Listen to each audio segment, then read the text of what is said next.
బట్టి నేను నిన్ను స్తుతిస్తూ ఉన్నాను. ఈ ప్రాంతానికి ప్రభావితగా నా తండ్రి మరి ఒక్కసారి మమ్మల్ని ప్రేమించి నా తండ్రి ఈ స్థలానికి నడిపించిన విధానం బట్టి నేను నిన్ను స్తుతిస్తూ ఉన్నాను. ఈ స్థలములో నీ మహిమను నీ కార్యమును చూపమని ప్రార్థిస్తున్నాను. ఎంతో భారము కలిగి ఉన్నటువంటి దైవజనుల్ని ప్రభావితగా నా తండ్రి మీరు జ్ఞాపం చేసుకుని బలమైన అభిషేకముతో నింపమని ప్రార్థిస్తూ ఉన్నాను. వారు చేస్తున్న పరిచర్యను, వారి సంఘాన్ని, వారి కుటుంబాన్ని మీరు జ్ఞాపం చేసుకుని నీ ఆత్మతో నింపి బలపరచుకోమని ప్రార్థిస్తూ ఉన్నాను. ఈ స్థలంలో నా బిడ్డలను మీరు జ్ఞాపం చేసుకోండి. బిడ్డలకి వినుగుల చెవులు, వాక్యాన్ని ధ్యానించు జ్ఞానము యేసుక్రీస్తు నామములు వీరికి అనుగ్రహించబడును గాక. ఈ సమయంలో మరి ఒక్కసారి నా నోటిన పెదవులు నా దేహాన్ని స్వాధీనంలో ఉంచుకొని నీ మాటలు మాత్రమే ఈ స్థలములో పలికించమని యేసుక్రీస్తు నామములో ఈ చిన్న ప్రాణబతుకున్నాడు వేడుకొంచున్నాం తండ్రి, ఆమేన్. హల్లెలూయా.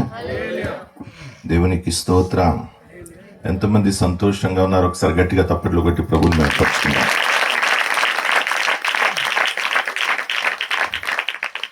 మంచిది. మరి ఈ సమయంలో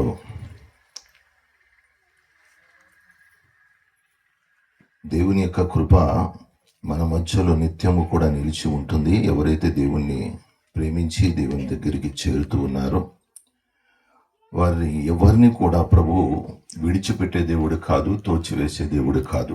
కాబట్టి దేవుని దగ్గరికి వచ్చినటువంటి మనము ఏదో ఒక విషయాన్ని మనము నేర్చుకోవాలి. ఈ దినాన్న ఈ స్థలానికి మనం ఎందుకు వచ్చామంటే ఆయన మాట మనము నేర్చుకోవాలి. నేర్చుకుని కేవలం విని విడిచిపెడతాము కాకుండా విని దానిని బట్టి అనుసరించి నడవటానికి మనము ప్రయత్నించాలి. కాబట్టి అనేకమైనటువంటి మాటలు మీరు విని ఉండవచ్చు. మీ జీవితంలో ఎన్నో విలువైనటువంటి మాటలు ప్రతి సంవత్సరము జరుగుతున్నటువంటి సభలు కావచ్చు, ఉపవాస ప్రార్థనలు కావచ్చు, లేదా సన్నిధికి క్రమముగా వస్తూ ఉండవచ్చు. కానీ ఇన్ని సంవత్సరాల్లో మీరు ఏం నేర్చుకున్నారు? మార్పు అన్నది మీలో ఉందా? మొదటి స్థితే ఇప్పటి వరకు ఉందా? మీరు ఎలా ప్రవర్తిస్తూ ఉన్నారు? మీరు ఎలా జీవిస్తూ ఉన్నారు? మీ స్వబుద్ధిని బట్టి నడుస్తున్నారా? దేవుని వాక్యాన్ని బట్టి మీరు అనుసరిస్తున్నారా? ఈరోజు ఒక చిన్న ప్రశ్న మనం వేసుకుందాము. దేవుని యందు భయము కలిగి ఉన్నాము, దేవుని యందు భయముతో మేము బ్రతుకుతున్నాము అని చెప్పుకుంటాము కాదు.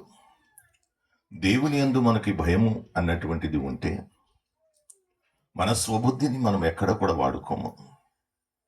దేవుని వాక్యాన్ని బట్టి మనం నడవటానికి, దేవుని వాక్యాన్ని బట్టి మనం జీవించడానికి మనము ప్రయత్నిస్తూ ఉంటాము.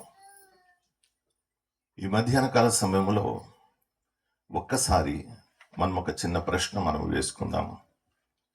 ఎంతో భారము కలిగి దైవజనులు ఇలాంటి సభలు ఏర్పాటు చేస్తున్నారు, ఉపవాస ప్రార్థనలు ఏర్పాటు చేస్తున్నారు.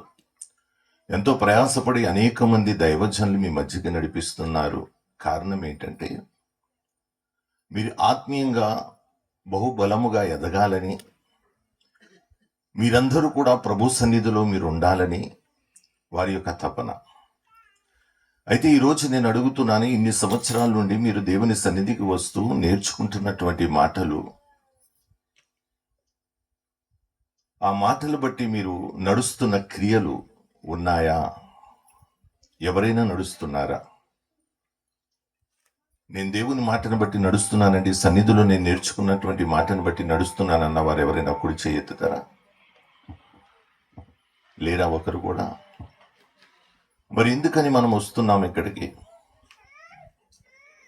దేవుని వాక్యాన్ని వినటానికి వస్తున్నాము. అసలు దాన్ని అనుసరించకపోతే, అంటే ఆచరించాల్సినటువంటి ఆలోచనే మీకు లేకపోతే ఎందుకు సమయాన్ని వ్యర్థం చేసుకుంటున్నారు? అసలు మీ గురేంటి? అసలు మీ ఆలోచన ఏంటి? మీకేం కావాలి? మీకు కావలసినది ఏంటి? ఆశీర్వాదాలా? ఆశీర్వాద గుడికి వచ్చి కూర్చున్నంతరానే రాదు. మేము దీవించబడాలనుకుంటున్నారా? సన్నిధికి వచ్చి కూర్చున్నంతరానే, సన్నిధికి వచ్చి ఏడిసి ప్రార్థన చేసినంతరానే దొరకదు. లేదా వచ్చి మీరు ఎంతో ప్రయాసపడి దేవుని కొరకు నేను ఈ పని చేశాను, ఆ పని చేశానని చెప్పుకుంటే సరిపోతుందా? అది కూడా సరిపోదు.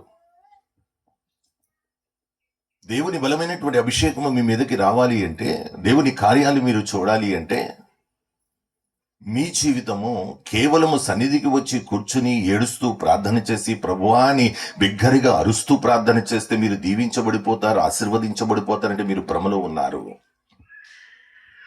ఇలాంటిది ఏది కూడా జరగదు. మీరు నిజముగా ఆశీర్వదించబడాలి అంటే మీరు చేయాల్సినటువంటి పని ఏమిటో తెలుసా? మీరు వింటున్నటువంటి వాక్యాన్ని క్రియ రూపములో దాల్చాలి. అంటే క్రియ అన్నటువంటిది మనలో రావాలి. ఏ వాక్యాన్ని అయితే మీరు వింటున్నారో ఆ వాక్యాన్ని క్రియ, మనలో క్రియ లేదు. ఎంతమంది వాక్యం వింటున్నారు అని చెప్తే అందరూ కూడా చేతులు ఎత్తుతారు. నేనంటున్నాను, వినటం అంటే ఏంటో తెలుసా? రెండు రకాలు. ఒకటి ఆలకించటము, రెండవది ఆచరించటము. ఆలకిస్తే ప్రయోజనం లేదు, ఆచరించకపోతే. మీరు ఆచరించాలి. మీరు ఎప్పుడైతే వాక్యాన్ని బట్టి మీరు అనుసరించి నడుస్తారో, ఆచరిస్తారో, మీ జీవితంలో దానికి తగినటువంటి ఫలాన్ని మీరు పొందుకుంటారు. దేవుని సన్నిధికి వచ్చి మనము కూర్చున్నాము. ఈరోజు మీకు ఆశీర్వాదం కావాలంటే ఖచ్చితంగా దొరుకుతుంది, కానీ ఒక నిర్ణయాన్ని మనము తీసుకోలేక తీర్మానం మనము ఉండాలి. దేవుని సన్నిధికి వచ్చినప్పుడు లేదా దేవుని దగ్గరికి ప్రారంభంలో వచ్చినప్పుడు ఎంతో బలమైనటువంటి విశ్వాసం ఉంటుంది. ఆ విశ్వాసము 4 రోజుల తర్వాత ఎందుకు పడిపోతుంది? దేవుని సన్నిధికి వచ్చినప్పుడు ఎంతో బలమైనటువంటి ఆలోచన కలిగి ఉంటాము. దేవుడి కొరకు నేను బ్రతుకుతాను, దేవుని కొరకే జీవిస్తాను, ప్రభు సన్నిధి విడిచిపెట్టాను, ప్రభు పరిచర్య చేస్తాను, దేవుని పని ఎక్కడ ఉన్నా సరే ముందు ప్రాధాన్యత దేవునికి ఇస్తానని నిర్ణయాలు తీసుకుని ప్రమాణాలు చేసి ఎన్నో వాగ్దానాలు దేవుడికి అది మనమే చేసేస్తూ ఉన్నాము. కానీ అది 4 రోజుల్లోనే కూలిపోతుంది. కారణం ఏంటంటారు? నిజం చెప్పండి. మీరు దేవుని సన్నిధికి వచ్చినప్పుడు ఎంతమంది ఇలాంటి నిర్ణయాలు తీసుకుని ప్రభుతో ప్రమాణం చేశారు?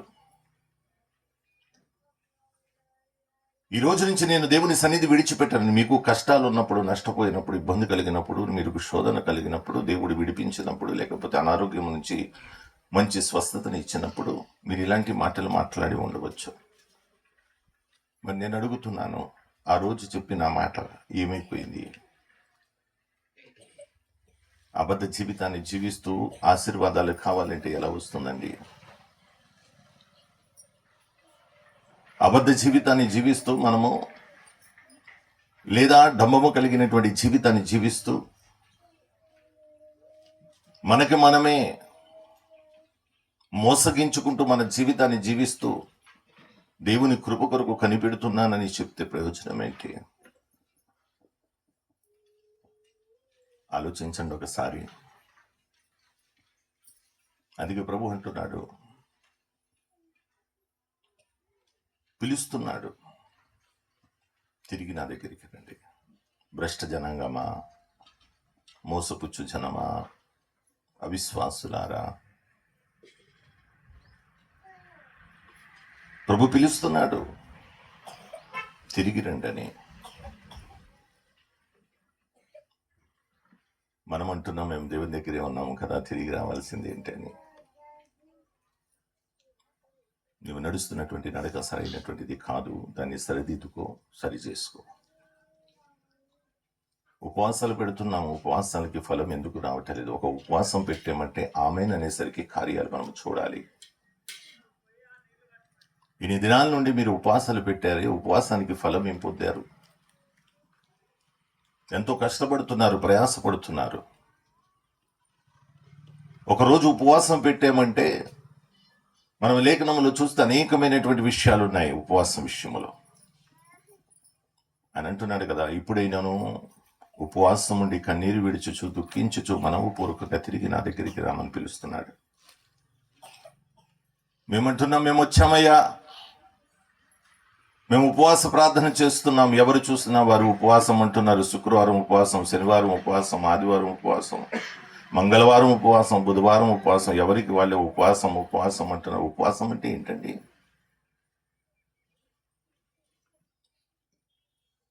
ఉపవాసము ద్వారా వచ్చేటటువంటి మేలు ఎంత బలమైనదో అంతే బలమైనటువంటి కీడు కూడా మన దగ్గరికి వస్తుంది. అది మీకు తెలియాలి. ఉపవాసం చేసేటప్పుడు మనము భయం కలిగినటువంటి భక్తితో మనము చేయాలి. ఉపవాసం అన్నది నిర్లక్ష్యం అన్నది ఉండకూడదండి. దేవునితో సహవాసం ఉన్నప్పుడు మన జీవితం ఎలా ఉండాలి? ఆయన పిలుస్తున్నాడు, రా, ఇప్పుడైనాను, కనీసం ఇప్పుడైనాను ఉపవాసం ఉండి కన్నీరు విడిచుచు దుఃఖించుచు తిరిగి రా అంటే, ఇప్పటి వరకు నువ్వు ఆయన్ని విడిచిపెట్టి తిరిగినటువంటి తిరుగును బట్టి, లేకపోతే విడిచిపెట్టి నువ్వు జీవించిన జీవితాన్ని బట్టి నువ్వు ఏడుస్తూ, ప్రభా నన్ను క్షమించు, నేను విడిచిపెట్టి నేను బ్రతికాను, నిన్ను విడిచిపెట్టి నేను బ్రతికానని పశ్చాత్తాపము కలిగి ప్రభు దగ్గరికి నువ్వు తిరిగి రామని ప్రభు పిలుస్తున్నాడు.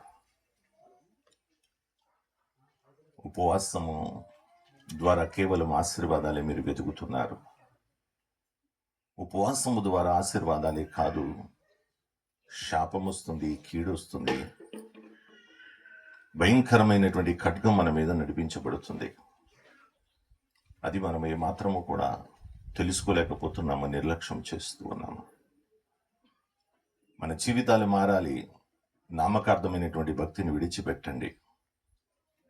దేవుని కొరకు బ్రతకటానికి అడుగు వేయండి. దేవుని చిత్తాన్ని నెరవేర్చడానికి అడుగు వేయండి. అప్పుడే మీ జీవితంలో కార్యాలు జరుగుతాయి. ఎంతమంది దేవుణ్ణి ప్రేమిస్తున్నారు ఒకసారి చెప్తారమ్మా? దేవుడిని ఎంతమంది ప్రేమిస్తున్నారు ఒకసారి కుడి చేయొత్తండి. ఒకసారి. చాలా సంతోషం. దేవుణ్ణి ప్రేమిస్తున్నారంటే దానికి అర్థం ఏంటమ్మా? దేవుణ్ణి ప్రేమించటం అంటే ఏంటి అర్థము? ఆయన ఆజ్ఞను గైకొను వారే దేవుని ప్రేమించేవారు. అంటే ఈరోజు మీరందరూ మంచివారు, దేవుని ఆజ్ఞను గైకొంటున్నారు అనుకుంటున్నాను. అమ్మా, ఈ ఆజ్ఞ విడిచిపెట్టకుండా మీరు అన్ని ఆజ్ఞలు గైకుంటున్నారా? అన్ని ఆజ్ఞలు గైకుంటున్నవారు ఒకసారి కుడి చేస్తారా? ఇందాక ప్రేమిస్తున్నాను అన్నారు కదా, అబద్ధమేనా? దేవునికి స్తోత్రం చెప్పాలి గట్టిగా. హల్లెలూయా. దేవునికి స్తోత్రం.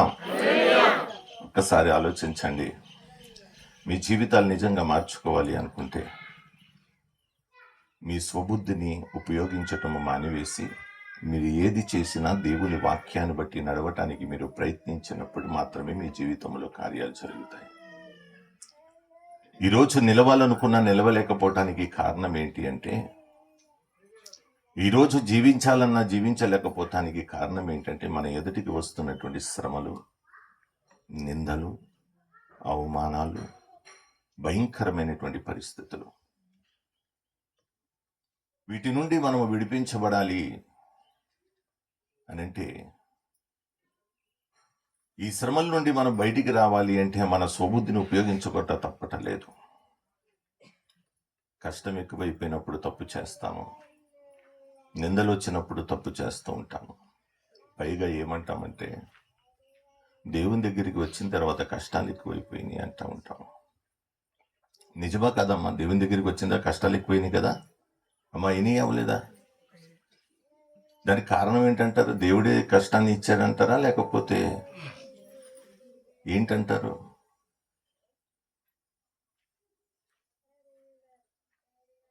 దేవునికి స్తోత్రం. హల్లెలూయా.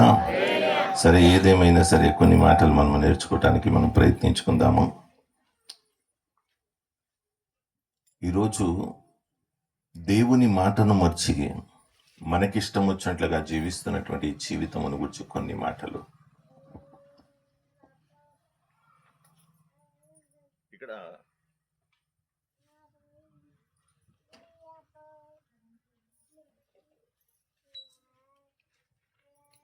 హల్లెలూయా.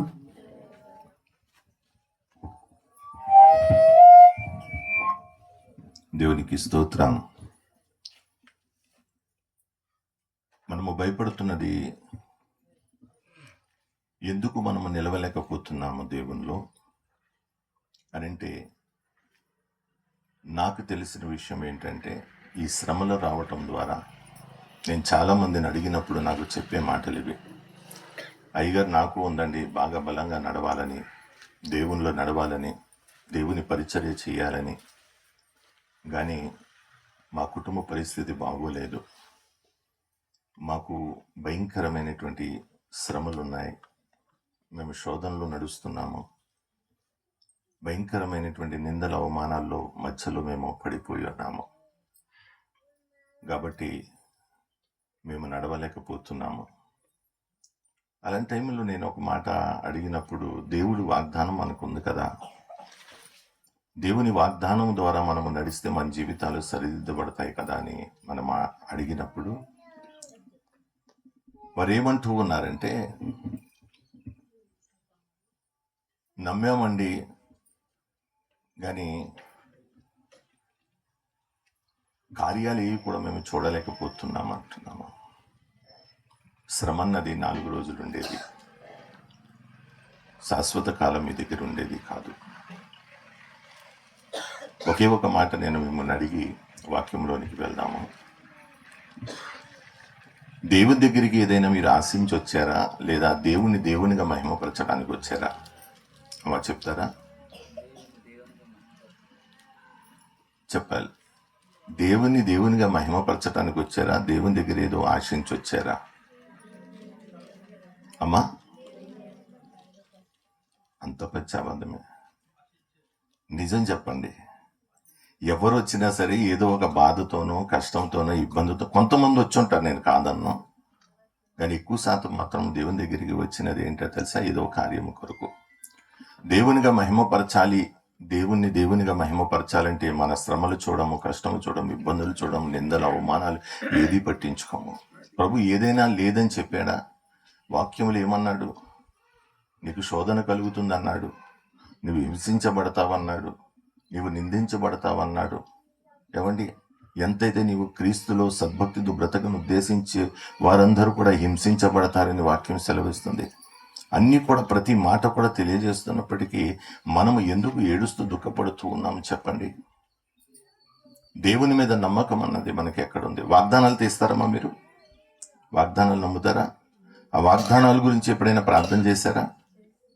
అమ్మా ఏం చేశారు? ఏమని చేశారు అమ్మా? ఎన్ని రోజులు చేశారు? ఎన్ని రోజులు చేస్తున్నారు?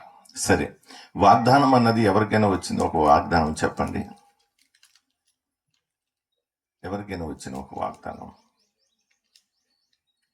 ప్రారంభించుకుందాం, వాక్యం ప్రారంభించుకుందాం. ఒక వాగ్దానం చెప్పండి.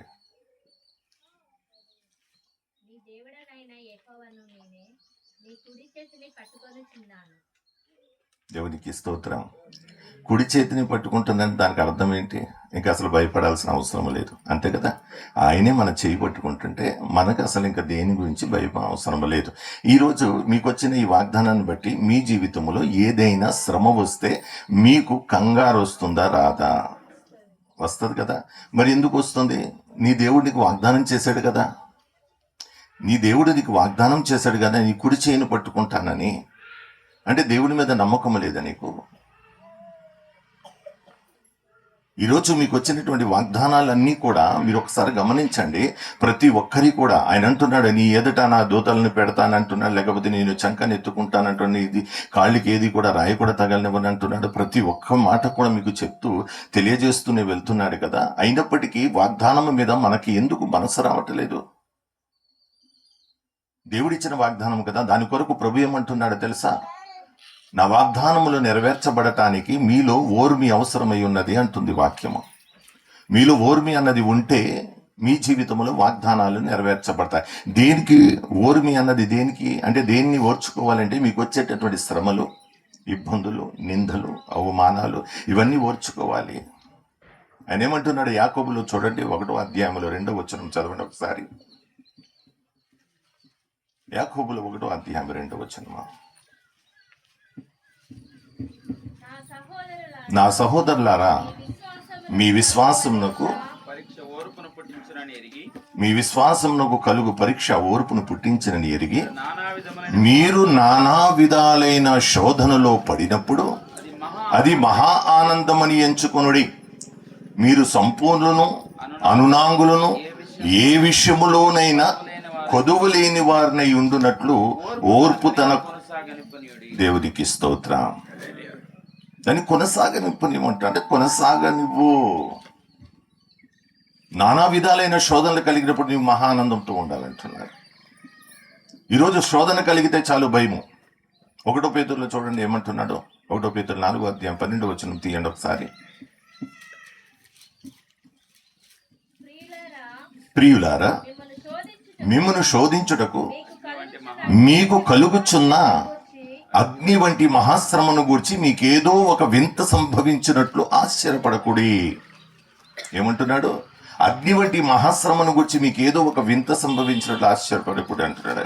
క్రీస్తు మహిమ బయలుపరచబడినప్పుడు మహానందంతో ఉండమంటున్నాడు ఆయన. ఏ రోజు నీకు శ్రమ రాదని ప్రభు చెప్పలేదు. ఎందుకు వస్తుంది ఈ శ్రమ అంటే అన్నట్టు నానా విధాలైన శోధనలు ఎందుకు నీకు కలుగుతున్నట్టే, సహోదరులారా మీ విశ్వాసమునకు కలుగు పరీక్ష.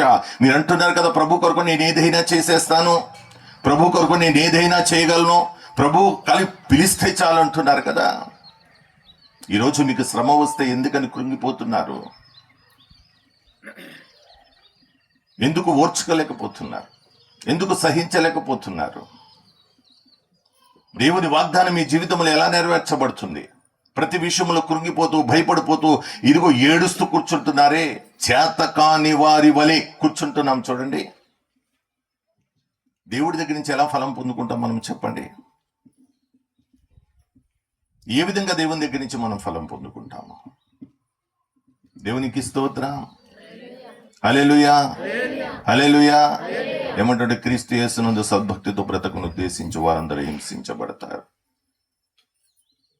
నిందలు వస్తాయంటున్నాడు, శ్రమలు వస్తాయంటున్నాడు, నువ్వు హింసించబడతావంటున్నాడు. ఏది కూడా రాదని అనలేదు. కానీ మనం అంటాము దేవుని దగ్గరికి వచ్చినప్పటి నుంచి శ్రమలు ఎక్కువైపోయి, కష్టాలు ఎక్కువైపోయి. దేవుడు చెప్పలేదా నీకు? ఆయన దగ్గరికి వచ్చినప్పుడు ఎంత భక్తితో నువ్వు బ్రతకాలని ఉద్దేశిస్తావో అంతే నీకు హింస అన్నది నీ దగ్గరికి వస్తుందని.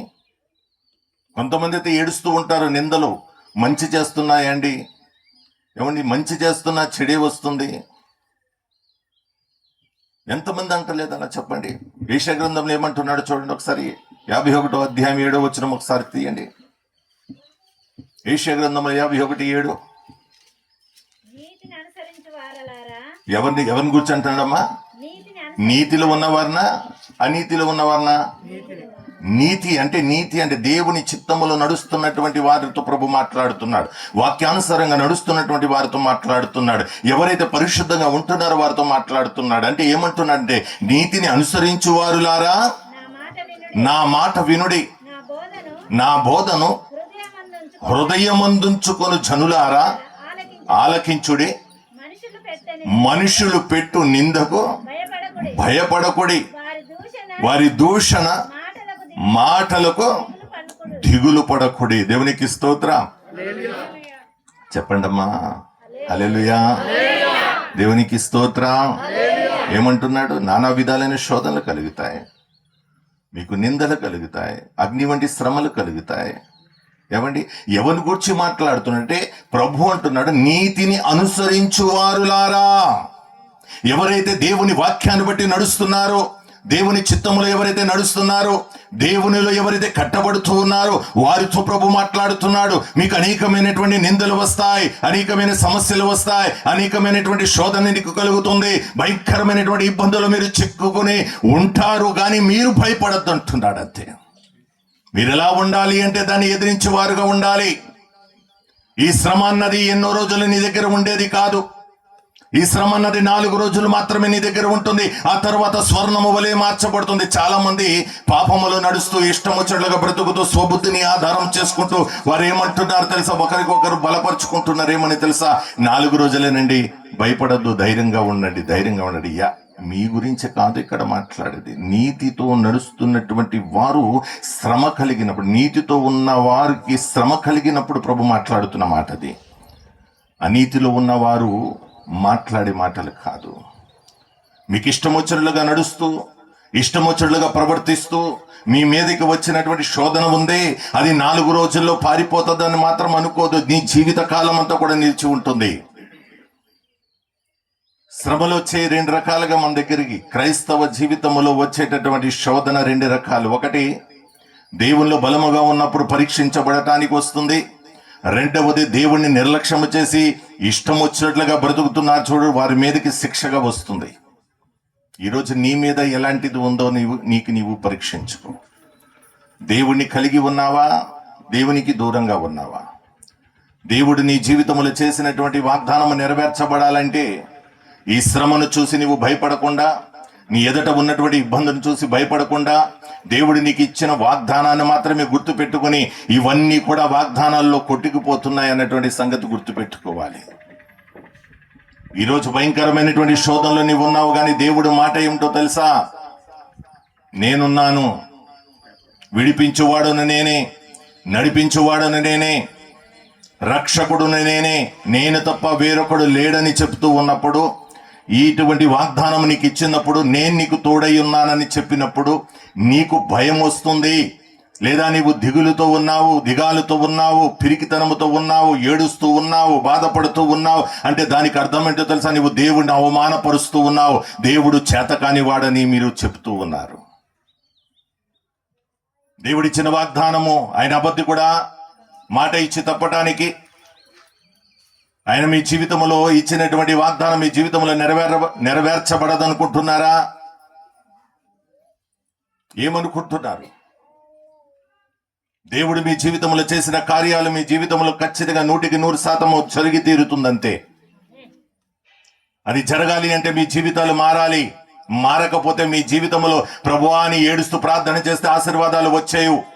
ఎందుకు రావో తెలుసా? ప్రభు ఇక్కడ ఈ టేబుల్ మీద ఈ 4 రకాలైనటువంటి ఆజ్ఞలు ఇక్కడ కనిపిస్తున్నాయి. ఏంటో తెలుసా?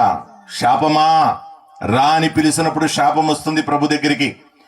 ఆశీర్వాదమా, రా అని పిలిచినప్పుడు ఆశీర్వాదం వస్తుంది. మరణాన్ని పిలుస్తుంటే మరణం వస్తుంది, జీవాన్ని పిలుస్తుంటే జీవం వస్తుంది. 4 ప్రభు ఏమంటున్నాడు తెలుసా? ఇదిగో మీరు ఇక్కడ ఉండండి, మీ నలుగురు ఇక్కడ ఉండండి, ఈ ప్రజలున్నారే మీకు తగినట్లుగా, ఎవరికి తగినట్లుగా వారు బ్రతుకుతున్నారు చూడు, వారి దగ్గరికి మీరు వెళ్ళండి అని ప్రభు పిలిచాడు. మీరు దేవుని మాట వినరు, దేవుని మాట వినకపోతే శాపం వస్తుందంటుంది వాక్యం. దేవుని మాట వినిన వారి మీదకి దీవెన వస్తుందంటున్నాడు. ఈరోజు దేవుని మాట వినకుండా ప్రభువా దీవించు, ప్రభువా దీవించు, దీవెనలు మా పైన కుమ్మరించండి, లేదా కుమ్మరించబడుతుంది దీవెన మీ మీదకి. శాపానికి సంబంధించిన జీవితాన్ని జీవిస్తూ దీవెన కావాలంటున్నావు. దీవెనకి సంబంధించినటువంటి జీవితాన్ని ఏ రోజైనా మనము జీవిస్తున్నామా? దేవుని వాక్యానికి ఎప్పుడైనా భయపడుతున్నామా? భయపడతాము. రోడ్డు మీదకి వెళ్ళటానికి భయపడుతున్నాము, తుప్పల్లోకి వెళ్ళటానికి భయపడతాం, ఎక్కడ ఏమవుతుందో, ఎక్కడే కాటేస్తుందో అని. కానీ దేవునికి మాత్రము భయపడము ఏ రోజు కూడా. దానికన్నా భయంకరమైనటువంటి పరిస్థితుల్లో మనం పడుతున్నాము, అది మాత్రము మర్చిపోవద్దు మీరు. ఈరోజు మనము నడుస్తున్నటువంటి నడక, ఈ శ్రమలన్నీ కూడా ఎన్నో కాలము మీ దగ్గర ఉండేది కాదు, కానీ మీరు భయపడిపోతున్నారు. కొద్ది కాలమే. దేవునికి స్తోత్రం, హల్లెలూయా. చూడండి, 1 పేతురులో ఒక మాట చదువుదాం. 5వ అధ్యాయం 10వ వచనం ఏమంటున్నాడు చూడండి.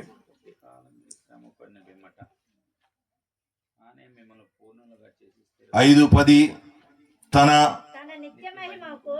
నిత్య మహిమకు క్రీస్తునందు మిమ్మును పిలిచిన సర్వకృపానిధియగు దేవుడు కొంచెము కాలము మీరు శ్రమపడిన పిమ్మట తానే మిమ్మును పూర్ణులుగా చేసి స్థిరపరిచి బలపరుచును.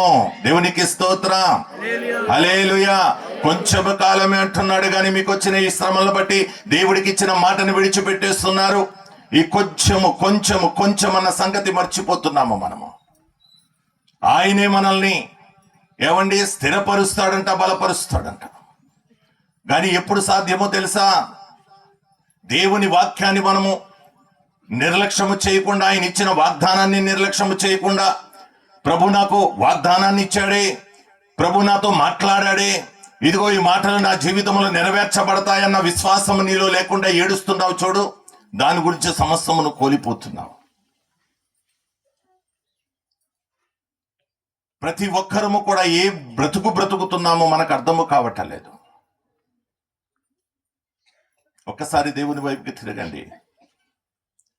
ఈ తాత్కాలికమైనటువంటి ఈ శ్రమను చూసి మీరు భయపడకుండా, మీ ఎదుట పెట్టబడినటువంటి నిందలకి భయపడకుండా, మీ ఎదుట ఉన్నటువంటి శత్రువులకి భయపడకుండా, వీటికన్నా బలమైనటువంటి దేవుని మాటని, దేవుని ఆజ్ఞని, లేకపోతే దేవుని యొక్క వాగ్దానం అని మీరు గుర్తు పెట్టుకుని దానిని మీరు నమ్మగలిగితే మీ జీవితంలో కార్యం జరుగుతుంది. నేనంటాను, దేవుడు అంటున్నా నీకు ఆ స్థానాన్ని ఇస్తున్నానని.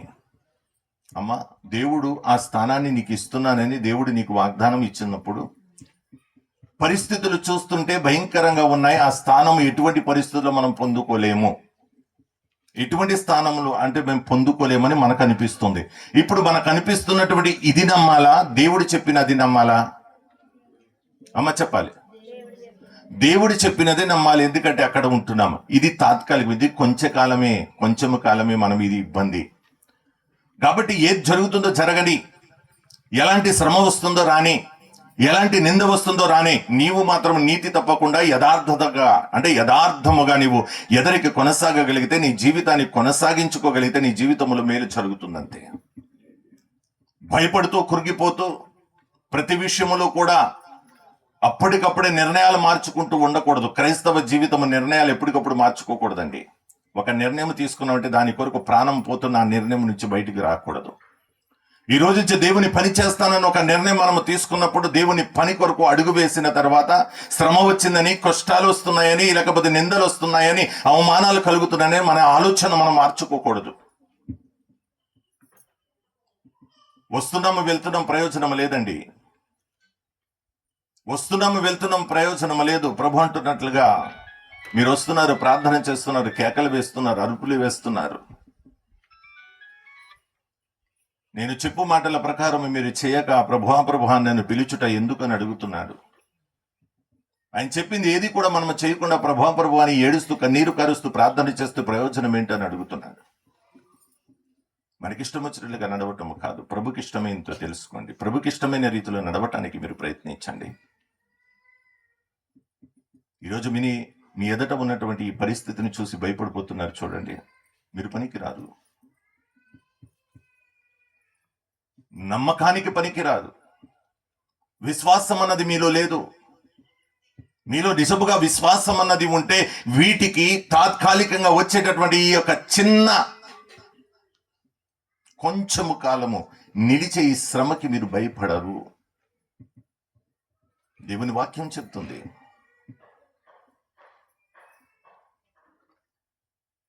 దేవునికి స్తోత్రం. హల్లెలూయా. చూడండి, 2 కొరింథీయులు ఒక మాట చేయండి. 2 కొరింథీయులు 4:17 ఏమంటున్నాడు?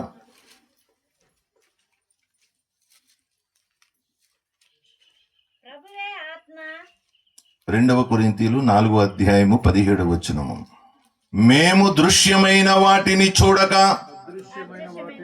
అదృశ్యమైన వాటిని నిదానించి చూచుచున్నాము గనుక క్షణమాత్రముండు మా చులకని శ్రమ మా కొరకు అంతకంతకు ఎక్కువగా నిత్యమైన మహిమ భారమును కలుగజేయుచున్నది. దేవునికి స్తోత్రం. హల్లెలూయా. ఎలాంటమ్మా? చులకని శ్రమ, క్షణమాత్రం ఉండు. దీనికి భయపడిపోతున్నాము. దేవుని మాటకు భయపడతలేదు, దేవుని ఆజ్ఞకు భయపడతలేదు, దేవుని చిత్తమునకు భయపడటలేదు. మన స్వబుద్ధిని మాత్రమే నడుపుతున్నాం మనము. మనకిష్టం వచ్చినట్లుగా మాత్రమే నడుస్తున్నాము. ఒక మాట దృష్టిలో పెట్టుకోండి, ఎప్పుడైనా ఏ రకంగా దేవునికి మీరు మాట ఇచ్చారా? ఒకవేళ ఇస్తే, ప్రమాణము చేసి తప్పితే శాపం అన్నది మిమ్మల్ని మీ కుటుంబాన్ని చుట్టుకుంటుంది. వాక్యం చెప్తుంది, అప్రమాణికులందరూ కొట్టివేయబడుదురు, ఇదే సైన్యములకు అధిపతి యెహోవా వాక్కు అంటుంది. జకర్యాలో 5వ అధ్యాయంలో మీరు చదివినప్పుడు మీకు అర్థమవుతుంది. ప్రమాణము ఒకవేళ చేసి తప్పితే, ఈరోజు అనేకమైన సందర్భాల్లో దేవుని పని చేస్తామని, లేకపోతే దేవుని మార్గములో ఉంటామని, లేకపోతే దేవుని కొరకు నేను ఎన్నో మాటలు, కానీ ఏ విషయంలో కూడా మనం నిలవలేకపోతున్నాము, నడవలేకపోతున్నాము. ఒకసారి ఆలోచించండి. ఈ శ్రమ అన్నిటికీ కారణం శ్రమే. అన్నిటికి మనం నిలబడకపోవటానికి చక్కగా ఈరోజు వాక్యం విన్నామనుకోండి, మనకేమనిపిస్తుందంటే ఈ రోజు నుంచి నేను దేవుళ్ళు బలంగా నడవాలి అనుకుంటాము. కానీ అనుకున్నప్పుడే మనకి అనుకోనటువంటి సంఘటన జరిగిందనుకోండి, ఏదైతే మనం అనుకోవట్లేదు ఆ సంఘటన మనకు జరిగిందనుకోండి, వెంటనే మన ఆలోచన తలంపులు అన్నీ మారిపోతాయి. ఇప్పుడు వరకేమో నేను ఇలా చేయాలనుకుంటాము, ఆ పరిస్థితి చూసిన తర్వాత ఇలా కాదు ఇలా చేయాలి, ఇలా నీవు రోజు రోజుకి నీ జీవితాన్ని మార్చుకుంటుంటే ఎన్ని సంవత్సరాలు వచ్చింది చెప్పండి దేవుళ్ళో మీకు? దేవుని సన్నిధికి వస్తూ ఇన్ని సంవత్సరాలు మీరు ఏం నేర్చుకున్నారు? దేవుని కొరకు మీరు ఏం సమర్పించారు? మీ హృదయములో ఉన్నది ఏంటి? మీరు ప్రభుని బట్టి నడుస్తున్నారా? మీ ఆలోచన బట్టి, మీ సబుద్ధిని బట్టి నడుస్తున్నారా? మరేవి నేర్చుకున్నవన్నీ ఇవి. ఒక్క ఉపవాసం మన జీవితాన్ని తారుమారు చేస్తుంది. మరి ఇటు ఉపవాసం మనం చేస్తున్నప్పటికీ మన జీవితంలో ఎందుకు కార్యాలు జరగట్లేదు? ఈ శ్రమకు చూసి మీరు భయపడితే ఏ విధంగా మీరు పొందుకుంటారు ప్రభు దగ్గర? దేవుని మాట మాత్రమే నమ్మండి. కనిపిస్తున్న వాటిని మీరు చూసి నమ్మద్దు. అదృశ్యమైన వాటిని నమ్మకం అంటే ఏంటో తెలుసా? నమ్మకం అంటే, విశ్వాసం అంటే ఎక్కడైతే ఏమీ లేదో అక్కడ అన్నీ ఉన్నాయని నమ్మటమే. మబ్బును చూసి వర్షం వస్తుందని చెప్పారనుకోండి, దాని నిరీక్షణ అనరు, చూసి చెప్తుంటే. ఆ మబ్బు లేకుండా మే నెలలో ఎండాకాలము వర్షం వస్తుందని చెప్పావనుకో, అది విశ్వాసము. దాని కొరకు ఎదురు చూస్తే నిరీక్షణ. చెప్పటములో ఏమీ లేదండి. చెప్పడానికి అందరూ చెప్తారు, నేను దేవుణ్ణి ప్రేమిస్తున్నాను, దేవుణ్ణి గణపరుస్తున్నాను, దేవుని కొరకు నేను ఇలా చేస్తాను, దేవుని కొరకు నేను అలా చేస్తాను. చెయ్యి, చెప్పటము కాదు. ఈ శ్రమను చూసి భయపడదు. ఇది 4 రోజులే, కొద్ది కాలమే, క్షణమాత్రములు మాయమైపోతుంది. కొద్ది కాలమే ఈ శ్రమ ఉంటుంది. ఆ తర్వాత అంట ఆయనే నేను స్థిరపరిచి బలపరుస్తానంటున్నాడు. మరి అలాంటప్పుడు నీకు ఎందుకు భయము? ఉన్నంతకాలం నువ్వు అలాగ ఓర్చుకో, సహించుకో. ప్రభువే విడిపిస్తానంటున్నాడు కదా, స్థిరపరుస్తానంటున్నాడు కదా, ఆయన బలపరుస్తానంటున్నాడు కదా. మరెందుకు నీవు ప్రయత్నం చేస్తున్నావు? నీతిగా నడువంతే నీ పని, యథార్థంగా నడువంతే నీ పని. నీ జీవితంలో ఎటువంటి అపవిత్రత అన్నది రానివ్వకుండా నువ్వు చూసుకుంటే మంచిది. దేవునికి స్తోత్రం. 1 పేతురులో చూడండి, ఒక మాట చదువుదాం. 1వ అధ్యాయం 6వ వచనం ఏమంటున్నాడు ఒకసారి. 1 పేతురు 1వ అధ్యాయం 6వ వచనం. ఇందువలన మీరు మిక్కిలి ఆనందించుచున్నారు గాని అవసరమును బట్టి నానా విధములైన శోధనల చేత ప్రస్తుతమున కొంచెము కాలము మీకు దుఃఖము కలుగుచున్నది. ఎంతో ఎక్కువ సమయము కాదు, కొంచెము కాలము, కొంచెము సమయము, క్షణమాత్రము. నానా విధాలైనటువంటి శోధన మీకు కలుగుతుంది. కానీ దానికి మీరు లొంగిపోవద్దు, భయపడిపోవద్దు. ఒకటే దేవుని మీద మీకు నమ్మకం ఉన్నప్పుడు ఇవన్నీ మీకు విశ్వాసాన్ని, మీ విశ్వాసాన్ని, మీరు అంటున్నారు కదా ప్రభా మీ కొరకు నేను ఏదైనా చేస్తాను, ఏం చేస్తావో చూస్తున్నాడు ఆయన. అందుకే శ్రమ పెట్టాడు. ఈ శ్రమలో నువ్వు నా మీద నమ్మకం ఉంచుకుంటావా, లేకపోతే దానికి భయపడిపోయి ఏడుస్తూ కూర్చుంటావా? ఒకవేళ నువ్వు భయపడుతూ ఏడుస్తూ కూర్చున్నావంటే దానికి అర్థం ఏంటంటే దేవుని మీద నీకు నమ్మకం లేదు. నువ్వు కృంగిపోతున్నావంటే దేవుని మీద నీకు నమ్మకం లేదు. దేవుడు ఏమంటాడు, నాకు అసాధ్యమైనది ఏదైనా ఉన్నదా, నాకు అసాధ్యమైనది ఏదైనా ఉన్నదా? నీ జీవితాన్ని ఏదైనా సరే, ఏ క్షణమైనా నిన్ను మార్చగలిగిన దేవుణ్ణి కదా నేను తప్ప వేరొకడు ఉన్నాడా? నీ జీవితంలో ఏ పరిస్థితి ఉన్నా సరే దాన్ని మార్చలేని పరిస్థితిలో నేనున్నానా? నేను చెప్పాను కదా, నేనున్నాను, నేను నీకు తోడై ఉన్నాను. మరి ఎందుకని నీకు భయము? దేవుని మాటలన్నీ బాగానే ఉంటాయండి. మన మాటలే, మన జీవితమే ఈరోజు మీరు ఏడుస్తూ ఉండటానికి కారణము అవిశ్వాస జీవితము. లేకపోతే సామాన్యుడు కూడా దేవుని మీద విశ్వాసం ఉంటే వాడి జీవితం మారిపోతుంది. ఇంతమంది ఉన్నామంటే ఒకరి విశ్వాసమే గొప్పది, కానీ ఇంతమంది ఉన్నామంటే వీరందరూ కలిసి ప్రార్థన చేస్తే ఎలా ఉంటుందో తెలుసా? కానీ స్వార్థంతో కొంతమంది, అవిశ్వాసముతో కొంతమంది, మాటలు వింటున్నాము కానీ ఇక్కడి నుంచి విడిచిపెట్టేస్తూ, ఇలాంటి జీవితం మనకొద్దు. మీరు స్థిరపడాలి, బలపడాలి, మీ జీవితంలో అద్భుతం జరగాలి. ఈ కొద్ది కాలంలో మీ జీవితం మారిపోవాలి. దేవుడే మిమ్మల్ని స్థిరపరిచి బలపరచాలనుకుంటే మీరు జరుగుతున్న వాటిని లెక్క చేయొద్దు. మీ ఎదుట జరుగుతున్న ఈ శ్రమల్ని లెక్క చేయొద్దు. మీ ఎదుట జరుగుతున్నటువంటి పరిస్థితులు లెక్క చేయకు. మీరు ఒకటే, మీరు చేయాల్సిన పని ఏంటంటే ఎదిరించండి. నా దేవుడు ఉన్నాడు, నా దేవుడు నాకు తోడుగా ఉన్నాడు, నా దేవుడు చేపట్టుకుని నడిపిస్తాను, నాకెందుకు భయము? నాకు ఫైనల్ రిజల్ట్ తెలిసిన తర్వాత మధ్యలో నేను ఎందుకు భయపడతాను? నాకు తెలిసిపోయింది నా రిజల్ట్ ఫస్ట్ క్లాస్లో నేను పాస్ అయిపోయానని అసలు తెలిసిపోయిన తర్వాత నేను పాస్ అవుతానా ఫెయిల్ అవుతానన్న ఆలోచన నాకు ఎందుకు వస్తుంది?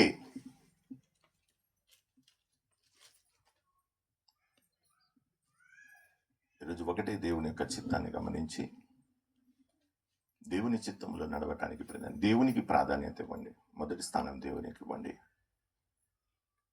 ఇలా మనము జీవించినంత కాలము మన జీవితంలో ఏ ఫలము దొరకదు. శ్రమ వస్తుంది, కష్టం వస్తుంది. ఒకవేళ ఈరోజు నీకు శ్రమలు ఉన్నాయి అంటే ఎందుకుంది అన్నది నీవు ఆలోచించు.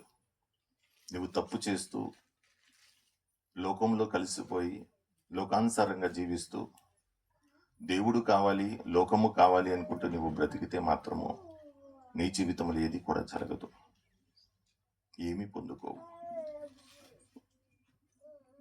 నీకేం కావాలో నువ్వు ఆలోచించి నిర్ణయించుకుని దేవుడి కావాలా, ఈ లోకం కావాలా, అంతే, రెండే. దేవుడి కావాలంటే దేవుడు చెప్పినట్లుగా నడు. దేవుని కృప కావాలంటే దేవుడు చెప్పినట్లుగా నడు. దేవుడు ఇచ్చిన వాగ్దానం నీ జీవితంలో నెరవేర్చబడాలంటే దేవుడు చెప్పినట్లుగా ఓర్చుకో, సహించుకో. సహనంతో ప్రభు కొరకు ఎదురు చూడు. మీ జీవితంలో మేలు జరుగుతుంది. లేకపోతే ఎవరు ఏమి చేయలేరు, ఏ ఫలం మీరు పొందుకోలేరు. కార్యాలు మీ జీవితంలో జరగాలనుకుంటే ఒక నిర్ణయాన్ని తీసుకోండి. మీకు మీరేం చేసుకోలేరండి. మీరు చేయగలిగింది ఒకటే, నీతి యథార్థత కలిగి బ్రతకటమే. దాన్ని బట్టే ఫలం వస్తుంది. ఇక్కడ జీవం రావాలా, మరణం రావాలా?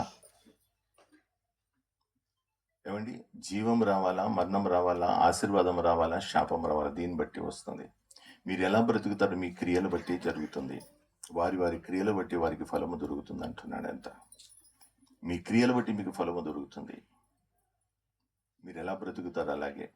మేము మాలాంటి వాళ్ళు వచ్చి ప్రార్థన చేసినంత జీవితాలు మారిపోవు.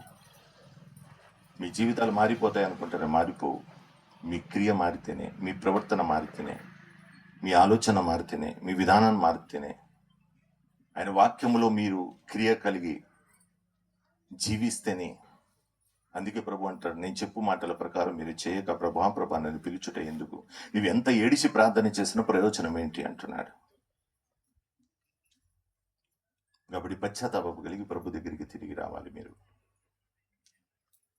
పశ్చాత్తాపం కలిగి ప్రభు దగ్గరికి మీరు తిరిగి వస్తేనే మీ జీవితంలో మేలు జరుగుతుంది. లేకపోతే మన పరిస్థితి ఎలా ఉంటుందో తెలుసా? మనం అనుకుంటాం మన కష్టాలు పోతాయి, ఉపవాసాలు పెట్టేద్దాము. ఉపవాసాలు కూడా పెట్టేటప్పుడు ఉపవాసాలతో ఏమొస్తుందో తెలుసా మీకు? చాలా మంది ఉపవాస ప్రార్థనలు పెట్టారు. సరైనటువంటి రీతిలో మీరు చేయకపోతే మీ మనసు అంతా ఎక్కడో పెట్టుకుని ఉపవాసాలని ప్రకటించుకుని చేస్తే ఎంతైతే దీవెన ఉందో దానికన్నా భయంకరమైనటువంటి శాపాలు మిమ్మల్ని వెంబడిస్తాయి. తెలుసా మీకు? ఏమాత్రం గ్రహించలేకపోతున్నాం మనము. ప్రభు ఏమో పిలుస్తున్నాడు, రండి పిలుస్తున్నాడు. నీకు ఇష్టం వచ్చినట్లుగా బ్రతుకుతున్నావు కదా, దాన్ని విడిచిపెట్టిరా నా దగ్గరికి. ఇప్పుడైనా, కనీసం ఇప్పుడైనా మనస్ఫూర్తిగా ఏడుస్తూ కన్నీరు కరుస్తూ నా దగ్గరికి రా, తిరిగిరా, తిరిగిరా. అంటే పాపాన్ని విడిచిపెట్టిరా, నీలో ఉన్న చెడుని విడిచిపెట్టిరా, వాక్యాన్ని హత్తుకుని నీవు నా దగ్గరికి రా. ఎప్పుడైతే నువ్వు నా దగ్గరికి వస్తావో నీ జీవితంలో కార్యాన్ని చేస్తానంటున్నాడు. అంతే. పిలిచినప్పుడు రాకపోతే ప్రయోజనం ఏంటి? ఇష్టం వచ్చినట్లుగా బ్రతికితే దేవుడు మన జీవితంలో కార్యం చేస్తాడు. దేవునికి స్తోత్రం. హల్లెలూయా, హల్లెలూయా. కాబట్టి నేను చెప్పే విషయాన్ని మీరు జాగ్రత్తగా వినండి, నిర్లక్ష్యం చేయొద్దు. దేవుడు మనందరినీ కూడా ప్రేమిస్తున్నాడు కాబట్టి ఆ ప్రేమను మనము తెలుసుకుని ప్రేమలో నడవటానికి మనం ప్రయత్నించుకుందాము. చూడండి, కొన్ని మాటలు నేను మీకు తెలియజేస్తున్నాను. ప్రభు పిలుస్తున్నాడు, ఒకటే మాట, ఇప్పుడైనా నువ్వు ఉపవాసం ఉండి కన్నీరు విడిచి దుఃఖించు, మనము పూర్వకంగా రండి. ఆ ఉపవాసం కూడా ఎలా పడితే అలా చేయకుండా, ఎందుకంటే మనం చేసేటటువంటి ప్రార్థన ఎక్కడికి వెళ్తుందో తెలుసా? అందరూ ఉపవాసం పెట్టిన తర్వాత ఏమంటారు తెలుసా? అమ్మా, ఎన్ని రోజులు ఉపవాసాలు పెట్టారు కదా, ఏమైంది, ఏం చేశాడు మీ దేవుడు అని ఎగతాళి చేస్తున్నారు. చూడండి, ఎందుకు చేస్తున్నాడు? నవ్వులాట అయిపోయింది ఉపవాసాలు పెట్టిన తర్వాత. ఎన్ని రోజులు ఉపవాసం పెట్టే కష్టాలు ఎక్కువైపోతున్నాయి తెలుసా? శ్రమలు ఎక్కువైపోతున్నాయి. గమనించారా మీరు ఎప్పుడైనా? ఉపవాసం ముగించిన తర్వాత ఎక్కువ శోధన వస్తుంది. కొంతమందికి వస్తుందా రాదా? ఎందుకు వస్తుంది? మనకి శాంతి కలగాలి, సమాధానం కలగాలి, నెమ్మది కలగాలి, అద్భుతాలు జరగాలి మన జీవితంలో. మరి ఎందుకు ఇలా జరుగుతుంది? చదవండి, కొన్ని మాటలు మనం చదువుకుందాం. చూడండి, కీర్తనలో 69వ కీర్తన, త్వరగా కొన్ని మాటలు మనం చదువుకుందాం. 69వ కీర్తన 10వ వచనము. ఉపవాసముండి నేను కన్నీరు విడువగా అది నాకు నిందాస్పదమాయను. దేవునికి స్తోత్ర. ఉపవాసం పెడితే ఏం జరుగుతుందంటమ్మా? అది నాకు, చెప్పాలి అందరు కూడా, ఏమంటుంది? అది నాకు నిందలు రాకుండా ఏమొస్తుందంటే, చేయాల్సినటువంటి పద్ధతులు మనం చేయనప్పుడు, ప్రభువే కదా పిలిచాడు ఉపవాసం ఉండి రాని. ఇప్పుడైనా కనీసం మనసు మార్చుకుని రామన్నాడు కదా, ఇప్పుడైనా పరిపూర్ణమైన మనసుతో నా దగ్గరికి రామని పిలిచాడు కదా. మరి వచ్చినప్పుడు ప్రభు యొక్క కృప నా మీదకి రావాలి కదా. ఎందుకు నిందాస్పదంగా మార్చబడుతుంది? ఏమంటున్నాడు చూడండి, కీర్తనలు 35వ కీర్తన 13వ వచనం చూడండి ఒకసారి. వారు వ్యాధితో నున్నప్పుడు గోనె పట్ట కట్టుకొని ఉపవాసము చేత నా ప్రాణమును ఆయాసపరుచుకుంటేని, అయినను నా ప్రార్థన నా ఎదలోనికే తిరిగి వచ్చి ఉన్నది. ఎక్కడికి వచ్చిందంటమ్మా? మరలా తిరిగి ప్రభు దగ్గరికి వెళ్ళటలేదు, ప్రభు పాదాల దగ్గరికి చేరటలేదు, తిరిగి నా ఎదలోనికి వస్తుంది. అయ్యా, నేను ఉపవాసం ఉండి ప్రార్థన చేస్తున్నాను కదా, అది నిందాస్పదంగా ఎందుకు మార్చబడుతుంది? అది తిరిగి నా ఎదలోనికి ఎందుకు వస్తుంది? అడిగావు ఎప్పుడైనా? తెలుసుకోవడానికి ప్రయత్నించావు ఎప్పుడైనా?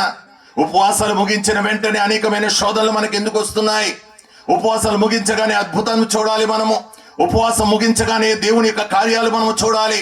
కానీ ఉపవాసం ముగించగానే దేవుని యొక్క ఉగ్రత మన మీదకి ఎందుకు కనిపిస్తుంది? ఎవరు అపవాది వచ్చి మనల్ని ఏదైనా శోధిస్తున్నాడు అనుకుంటున్నారా? సాతాను వచ్చి నిన్ను పీడిస్తున్నాడు అనుకుంటున్నారా? ఉపవాసము నువ్వు చేసిన తర్వాత ఈ ఖడ్గాన్ని నడిపించేవాడు సాతానుడు కాదు. ఆ దృష్టిలో పెట్టుకోండి ఇప్పుడు కూడా. దేవునికి స్తోత్రం. ఏది చూసినా మనకి ఇక్కడ ఉపవాసము ఉండంటున్నాడు, ఇప్పుడైనా రా అంటున్నాడు, పిలుస్తున్నాడు. కానీ ఇక్కడ చూస్తుంటే అన్ని రివర్స్గా కనిపిస్తున్నాయి. ఉపవాసం ఉన్నప్పుడు అంతా ఇలా ఎందుకు జరుగుతుంది అన్నటువంటి సంగతి ఒకసారి 2 కొరింథీయుల 11వ అధ్యాయము 27వ వచనం ఒకసారి తీద్దాము.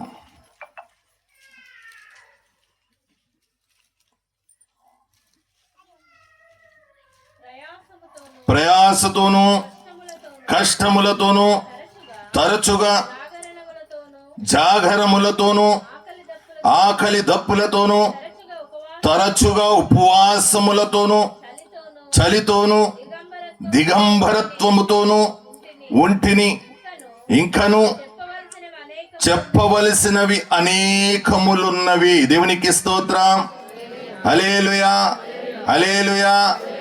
ఒక్కసారి మనము చేసేటటువంటి ఉపవాసము ద్వారా మనము పొందుకుంటున్నటువంటిది ఏంటి? ఈరోజు ఉపవాసం పెడుతున్నాం. చాలా మంది వారానికి ఒక ఉపవాసం పెడుతూ ఉంటారు. ఈ ఉపవాసాలన్నీ కూడా ఎందుకని మరి ఫలాన్ని మనకు తీసుకురావట్లేదు? ఈ ఉపవాస ప్రార్థన మనం పొందుకోవాల్సింది ఎందుకు మనం పొందుకోలేకపోతున్నాం అన్నది ఒక్కసారి మీరు ఆలోచించటానికి మీరు ప్రయత్నించండి. దేవునికి స్తోత్రం. హల్లెలూయా. చూడండి, ఇర్మియా గ్రంథంలో చూడండి, ఒక మాట చదువుదాము. 14వ అధ్యాయము 12వ వచనం ఏమంటున్నాడు ఒకసారి.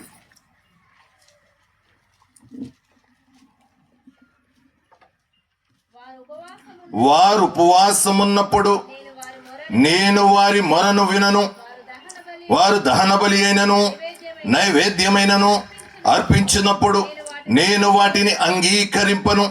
ఖడ్గము వలనను క్షామము వలనను తెగుళ్ళు వలనను వారిని నాశనం చేసేదను. దేవునికి స్తోత్రం. ఇప్పుడు ఉపవాసం ఉన్న వారిని ఏం చేస్తానంటున్నాడు? అమ్మా, ఏం చేస్తానంటున్నాడు? వారెవరు? మీరా? ఎవరు ఉపవాసం పెడితే నేను విననంటున్నాడు, చూడనంటున్నాడు, వాడిని పైగా నాశనాన్ని చేస్తానంటున్నాడు. ఉపవాసం అంటే ఈ రోజుల్లో ఉన్నటువంటి ఉపవాసాలు ఎలా ఉంటాయంటే,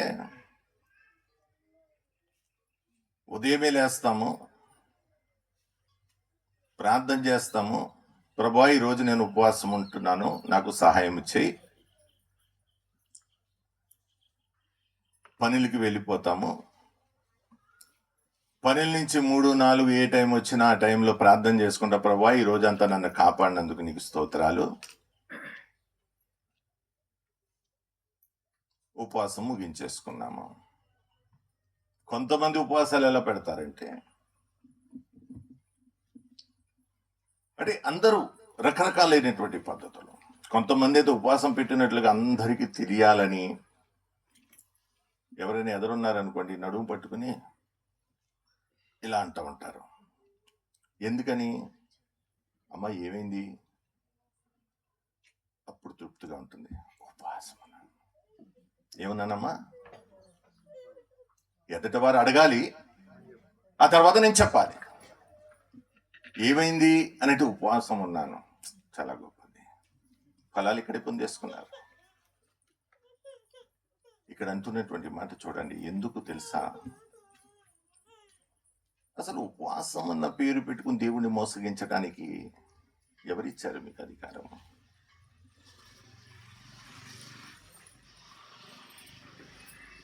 ఉపవాసం పెట్టి ఇక్కడ అంటున్నటువంటి మాట చూడండి. వారు ఉపవాసం ఉన్నప్పుడు నేను వారి మొరను వినను. మీరు ఎంత ప్రార్థన చేస్తే ప్రయోజనం ఏంటి? ఏడిస్తే ప్రార్థన చేస్తే ప్రయోజనం ఉందమ్మా? అమ్మ ఉందా? విననని ఖచ్చితంగా చెప్తున్నాడు. ఎందుకు ఈ మాట మాట్లాడుతున్నాడు?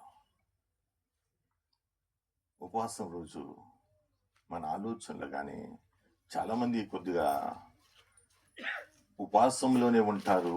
ఫోన్లు కంటిన్యూగా, అమ్మ ఫోన్లు పనిచేస్తుందంటే ఫోన్లో పనులు పురమాయిస్తూ ఉంటారు, పనులు చేస్తూ ఉంటారు, ఎవరికి ఇష్టం వచ్చినట్లుగా వారు చేస్తూ. ఉపవాసం అన్న పేరు, ఒకసారి ఉపవాసం ప్రకటించినప్పుడు ఉపవాసం ఉన్నాం మేమందరము. ఒక యవనస్తుడు మాత్రం బయటికి వెళ్ళి కిటికీ బయటే నిలబడ్డాడు. నిలబడి వాడు ఫోన్ చేస్తున్నాడు ఇంటికి, ఏమనంటే ఇంకొక పావు గంటలో బిర్యానీ వచ్చేయాలి ఎక్కడికి అన్నాడు. నా చెవులోనే పడ్డది. ఎందుకంటే ఇంకో పావు గంటలో ఉపవాసం అయిపోతుంది, పావు గంట ముందే బయటకు వచ్చేసి అయిపోతుంది. అంటే వాడి మనసు ఎక్కడుంది ఇప్పుడు? దేవుని మీద ఉందా? బిర్యానీ మీద ఉంది. ఈ రోజుల్లో మనందరి యొక్క ఆలోచన అలాగే ఉంది. దేవుని మీద మనస్సు లేదు, కేవలం ఆ సమయం గడపాలి అనే మాత్రమే చూస్తున్నాము. ఒక పట్టుదల ఉండాలి. ఏంటో తెలుసా? ఉపవాసం ఉన్నప్పుడు సంఘం ప్రకటించిన ఉపవాసములో సంఘం కొరకు ప్రార్థన చేయాలి.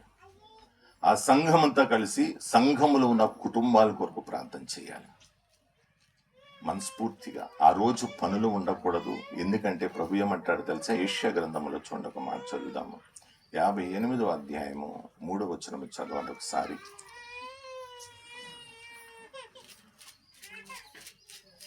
మేము ఉపవాసం ఉండగా నీవెందుకు చూడవు? నీవెందుకు చూడవు? మేము మా ప్రాణమును ఆయాసపరుచుకొనగా నీవెందుకు లక్ష్య పెట్టవు అని అందురు. మీ ఉపవాస దినమున మీరు మీ వ్యాపారం చేయుదురు, మీ పనివారి చేత కఠినమైన పనులు చేయించుదురు. మీరు కలహపడుచు వివాదము చేయుచు అన్యాయముగా గుద్దులాడుచు ఉపవాసముందురు. ఇట్టి ఉపవాసము నాకు అనుకూలమా? అదేనా ఆయనకి ఇష్టమైన ఉపవాసము? చాలా మంది, కొంతమంది అయితే మంచి వాళ్ళు ఉంటారు. వాళ్ళు ఏం చేస్తారంటే, ఏదైనా ఉపవాసములో ఉన్నప్పుడు ఫోన్ వచ్చింది అనుకోండి, ఇలా గొడవ జరుగుతుంది అన్నారు అనుకోండి, ఈరోజు నేను ఉపవాసం ఉన్నాను కానీ ఈరోజు వదిలేయి, రేపు చూద్దాం వాడి సంగతి అంటూ ఉంటారు. మంచోడు. అమ్మా, మనసు ఎలా ఉంది? క్షమించాడా లేకపోతే రేపు చూద్దాం అంటున్నాడా? ఈరోజు అలా ఉంది మన పరిస్థితి. మీరు ఉపవాసం పెట్టారు, ఉపవాసం పెట్టినప్పుడు ఏం పొందారు చెప్పండి నాకు ఒకసారి. పనులకి వెళ్ళేవారు పనులకి వెళ్తున్నారు, ఏమండి, తిట్టుకునేవారు తిట్టుకుంటున్నారు. ఉపవాసంలో ఉన్నప్పుడు కూడా సీరియల్ చూసేవాళ్ళు సీరియల్ చూస్తూ ఉంటారు. చూస్తారమ్మా సీరియల్? చూస్తారా? చూడరా? ఏ పని చేసేవాళ్ళు కూడా ఆ పని ఎప్పుడూ మానరు. అసలు ఉపవాసం ఉన్నప్పుడు సెపరేట్గా ఒక ప్లేస్ని ఏర్పాటు చేసుకోండి, ఒక స్థానాన్ని ఏర్పాటు చేసుకోండి, అక్కడ కూర్చోండి. ఎందుకంటే మీరు ఒకవేళ దీవెన వద్దు అనుకుంటే శాపాన్ని ఎందుకు కోరుకుంటారు? శాపాన్ని కూడా వద్దని వదిలేయండి. మీరు కోరుకుంటున్నారు నాకు శాపం కావాలని. సరైనటువంటి రీతిలో ఉపవాసం పెట్టకపోతే అందరికీ కనిపించేలాగా ఉపవాసం పెట్టకూడదు. ఉపవాస దినాన నీవు చేయాల్సిన పని ఏంటో తెలుసా? ముఖ్యంగా యేసుక్రీస్తు వారు చేసే ప్రతి పని చేయాలి. ఎందుకంటే ఆయనతో నీవు సహవాసము చేస్తున్నావు కాబట్టి, ఆయనతో ఉంటున్నావు కాబట్టి ఆయన చేసే పని మాత్రమే చేయాలి. కనికరించటము, దీనులకు దరిద్రులకు లేకపోతే సహాయం చేయటము, ఆకలి గురిన వారికి భోజనాలు పెట్టడము, వస్త్రహీనులకి వస్త్రాలు ఇవ్వటము, ఇవే ప్రభుకి ఇష్టమైనటువంటి. ఇవన్నీ కూడా చేయాలి ఉపవాస దినాన. సంఘమంతా కలిసి చేయటానికి ప్రయత్నించాలి. ఉపవాస దినములో కార్యాలు జరగాలి అనుకుంటే ఒకరోజు ఏదైనా ఉపవాసం పెట్టామంటే ఆ రోజు ఇంకా రెండవ ఆలోచన ఉండకూడదు, రెండవ పని ఉండకూడదు. ఈరోజు ఉపవాసం అంటున్నాము. ఉపవాసం అంటే ఈ రోజు అంటే ఎప్పటి నుంచి ఎప్పటి వరకు పెడతామండి? మీరు ఉపవాసం ఎప్పటి నుంచి ఎప్పుడు పెడతారు చెప్పాలి. ప్రారంభం ఇప్పుడు పొద్దునుంచి చెప్పండి అమ్మా. అమ్మా 10 నుంచి 3. మరి మీరు ఏ రోజు పెడదామంటున్నారు? శుక్రవారమా? ఏ రోజు పెడతారు అమ్మా? బుధవారం అంటే ఎప్పటి నుంచి ఎప్పటికి వస్తుంది?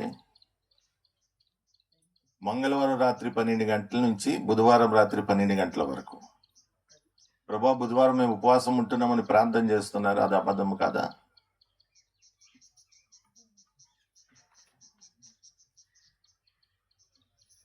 హల్లెలూయా. అమ్మ, అర్థమవుతుందా? నేను ఇవాళ వాక్యం చెప్పట్లేదు, కేవలం మీతో డిస్కషన్ చేద్దాం అనుకుంటా. వాక్యం సాయంత్రం నుంచి చెప్పుకుందాం మనం. దేవునికి స్తోత్రం. హల్లెలూయా, హల్లెలూయా. ఈరోజు ఉపవాసం అంటే నేను అనేది ఏంటంటే, ఉపవాసం అన్నటువంటిది ఎందుకు ప్రభు అంటున్నాడు ఇక్కడ, వారు ఉపవాసం ఉన్నప్పుడు నేను వారి మొరను వినను, వారి దహన బలినను నైవేద్యమైనను అర్పించినప్పుడు నేను వాటిని అంగీకరింపను, ఖడ్గము వలనను క్షేమము వలనను తెగుళ్ళు వలనను వారిని నాశనము చేసేదను. ఆయనే అంటున్నాడు, స్వయాన ప్రభువే అంటున్నాడు, నేనే నాశనం చేస్తానని చెప్తున్నప్పుడు ఎవరు ఉపవాసం ఉన్నప్పుడు అంటే ఎవరైతే కరెక్ట్ గా ఉపవాసము చేయటలేదు, ప్రతి ఒక్కటి చూసుకోవాలండి. ఈరోజు నేను ఏది తీసుకోని అనుకుంటే ఏది తీసుకోకూడదు, నువ్వు చనిపోతున్నది తీసుకోకూడదు అంతే. ఈరోజు నీళ్లే తాగుతానంటే నీళ్లే అంతే. ఆకలి అవుతుంది కదా పాపం, శ్రోత పోతుందేమో అని నువ్వు ఇంకా రెండోది ఏది ఇవ్వకూడదు, అయిపోయినా పర్వాలేదు. ఖడ్గం వద్దు మనకి, దేవుడి కృప చూపిస్తాడు మనకి, ఖచ్చితంగా చూపిస్తాడు. దేవుడి కార్యం ఎలా ఉండాలంటే, దేవుని మహిమ ఎలా ఉండాలంటే, ఆ స్థలములో ఏ దుష్టుడికి ఏ అవకాశం ఉండకూడదు. నిన్న చర్చ అయిపోయిన తర్వాత బయటికి వెళ్తున్నారు అయ్యగారు పిల్లలు చిన్న పిల్ల కాలు మీద నుంచి బండి వెళ్ళిపోయింది, కాలెక్కేసింది బండి, ఏడ్చుకుంటా పరిగెత్తుకుని వచ్చేసారు. కంగారు పడక్కలి, ఈ గుళ్ళో ఇలాంటి ఏది జరగదన్నా, ఏమో లేదు, పిల్లకి ప్రార్థన చేసి పంపించేసి చక్కగా పరిగెత్తుకుని వెళ్ళిపోయింది. ఒక పిల్లోడేమో ఓల్ నైట్ ప్రార్థనలో పెద్ద ఫ్యాన్ ఉంటుంది కదా, అందులో ఏలు పెట్టేశాడు, రెక్కిరిగిపోయింది.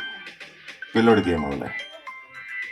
దేవుని మహిమ ఎలా ఉంటుందంటే, ఆ స్థలం నింపబడాలంటే సంఘం అంతా, అయ్యగారు పాపం చాలా ప్రయాసపడుతున్నారు.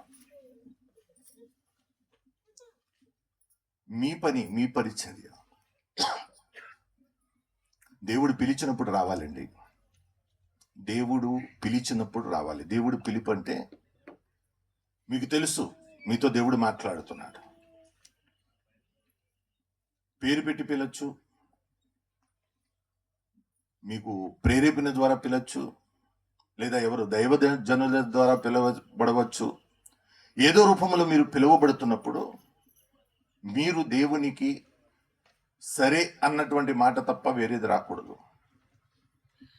అవును ప్రభు అన్నటువంటి మాట తప్ప వేరేది రాకూడదు. వెంటనే ప్రభుకి సమర్పించుకోవాలి. ఉపవాస ప్రార్థన ఎందుకు ఈ విధమైన కీడు మనకి తీస్తుంది? ఎందుకు మరి ఇలాంటి దానికన్నా మంచిది ఉపవాసాలు పెట్టదు. పెడితే మాత్రం ఖచ్చితంగా పెట్టండి. ఆ రోజు పనులు మానేయండి, సెలవులు పెట్టేయండి, వంటలు మానేయండి, పూర్తిగా సన్నిధిలో ఉండండి, సన్నిధి నుంచి బయటికి వెళ్ళొద్దు. ఇప్పుడు మేము ఉపవాసాలు పెడుతున్నప్పుడు ఎలాగ పెడతామంటే అసలు లోపలికి వచ్చేదంతే. ఆ 3 రోజులు కూడా ఇంకా వేరేది ఏది కూడా, మనం పెట్టే 3 రోజులు కూడా ఇంకా మీకు ఇష్టం వచ్చినట్లుగా వెళ్ళి, లేకపోతే అది ఏ అవకాశం ఉండదు. ఇంకా అంతే, పరిపూర్ణంగా ప్రభు సన్నిధికి వచ్చేయాలంతే. మీరందరూ అలాగ వచ్చి ఒక్కసారి చిన్న మాట, నా మాట విని అందరూ పరిపూర్ణంగా అన్ని విడిచిపెట్టి ప్రభుకి లోబడి భయము కలిగిన భక్తితో ఉంటూ దేవుని చిత్తం ఏంటో తెలుసుకుని వాక్యానుసారంగానే మీరు ఇక్కడ ఉన్నటువంటి ఈ శ్రమను చూడకుండా దేవుని వాగ్దానాన్ని గుర్తుపెట్టుకుని వీటన్నిటిని కూడా నిర్లక్ష్యం చేయడానికి విడిచిపెట్టేయండి. ప్రభు మాటే నిజం అంతే. ఆయన చెప్పిన మాటను బట్టే మీరు ఎదరికి వెళ్ళండి. నీతి కలిగి ఉండండి, యథార్థతతో పరిశుద్ధతతో మీరు ఎదరికి వెళ్ళండి. మీకు ఎన్ని భయంకరమైన శ్రమలు వచ్చిన కొద్ది కాలమే నిలిచి ఉంటుందంతే, అది తాత్కాలికమే. దానిని మీరు పరిశోధించినట్లయితే మీకు అర్థమవుతుంది, అది దాన్ని పరీక్షించగలిగితే మీకు అర్థమవుతుంది, ఎందుకు వచ్చింది అన్నది మీకు అర్థమవుతుంది. మిమ్మల్ని పరీక్షించడానికి ఎందుకు వస్తుంది మీకు అర్థమవుతుంది. దేవుడు మిమ్మల్ని చూస్తున్నాడు, మీరు ప్రభువులో ఉండాలనుకుంటున్నారు కదా, నీవు నాలో ఉండటానికి అర్హుడువా అర్హురాలువా లేదా చూడటానికే మీకు శ్రమ పెడుతున్నాడు. ఆ శ్రమలో మీరు కృంగిపోతున్నారు, భయపడిపోతున్నారు. దేవుడు చేత కాని వాడు అంటున్నారు. మీరు మీ క్రియల ద్వారా తెలియజేస్తున్నారు, మీ నోటితో అనకపోయినా. అద్భుతమైన రీతిలో దేవుడు గొప్ప మహిమతో నింపబడినటువంటి దైవజనులు, మీ దైవజనులు, బలమైన అభిషేకం ఉంది ఆయన మీద. నేను చూశాను కాబట్టి చెప్తున్నా, చెప్పినటువంటి ఆయన మాట విన్న వారు ఖచ్చితంగా వారు బలమైన అభిషేకాన్ని పొందుకుంటారు. కానీ వినటలేదు, లోబడటలేదు. ఒక్కసారి పరిచర్యలు నిలబడి చూడండి. పరిచర్య ఎలా కాదు, ఎక్కడో ఉండాలి.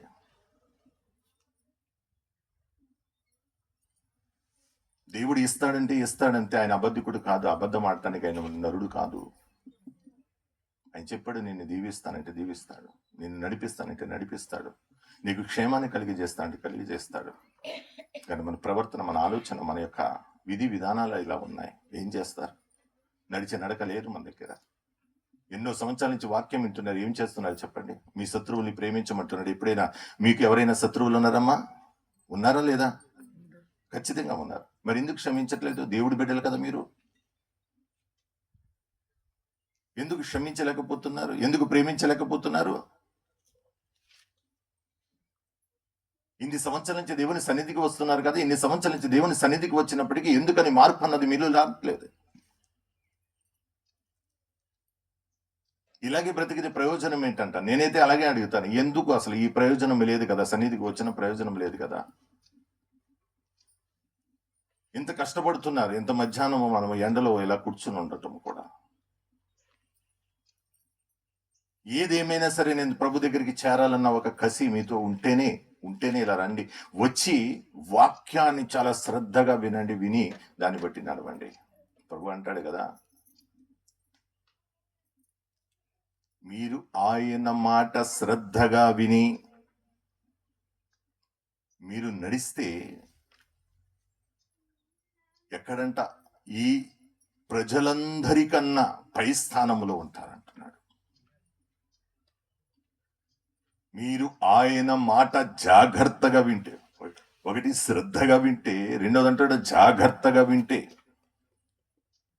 దేవుని మాటలు మీరు జాగ్రత్తగా వింటే. ఈరోజు కూర్చున్నాము, వింటున్నాము, అంతే. బయటికి వెళ్ళిపోయిన తర్వాత, అయ్యా మంచి మాట ఒకటి చెప్పాడండి, అమ్మ ఏంటమ్మా అంటే అదే గుర్తు రావట్లేదు, మంచి మాట గుర్తు రావట్లేదు. అదే ఏదైనా జోక్ ఆడి ఉంటే, ఏదైనా నవ్వించే మాట ఏదైనా చెప్తే అది మర్చిపోరు. ఎందుకంటే నవ్వాలి కదా పక్కపక్క. అవునా కదమ్మా? ఈరోజు మీ జీవితాలు మార్చుకోవాలంటే ఒకటే నేను చెప్తున్నాను, మేము ప్రార్థన చేస్తే ప్రయోజనం లేదు. ఎంత బలమైన దైవజనులు వచ్చి ప్రార్థన చేసే ప్రయోజనం లేదు. మీరు మారకుండా, మీలో మార్పు వస్తేనే మీకు ప్రయోజనము. మీలో చెడిపోతేనే మీకు ప్రయోజనము.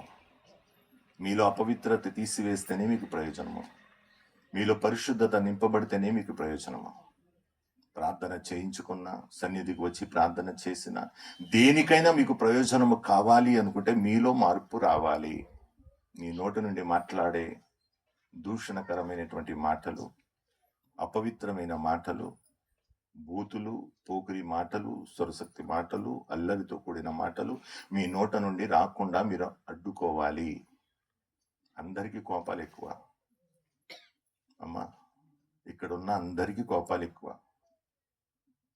ఆ కోపాలు మీ దగ్గర ఉన్నంత కాలము మీరు దేవుళ్ళు ఎదగలేరు. మీరు తగ్గించుకుంటే తప్ప, మీరు క్షమిస్తే తప్ప, ఒకరినొకరు ప్రేమించుకుంటే తప్ప మీ జీవితంలో కార్యాలు జరగవు. ఒక మాట అంటే రెండో మాట మనం అంటాం. అక్కడ